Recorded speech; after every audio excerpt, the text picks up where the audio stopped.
पर पातर पिया में विटामिन की कमी है, थोड़ा थोड़ा दहिया में पानी की नमी है।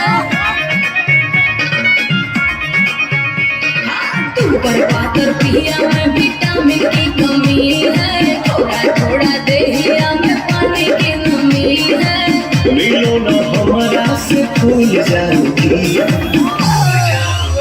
कभी प्यार से, कभी प्यार से बुलाना एक बार, प्यार को भी भूल जाओगी कभी प्यार से बुलाना एक बार, प्यार को भी भूल जाओगी।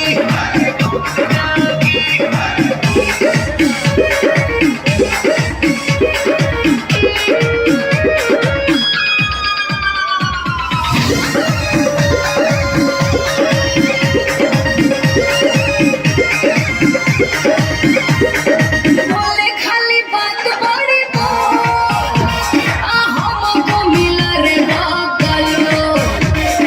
बोले खाली बात बड़ी बोल, हमको मिला रे बकलो।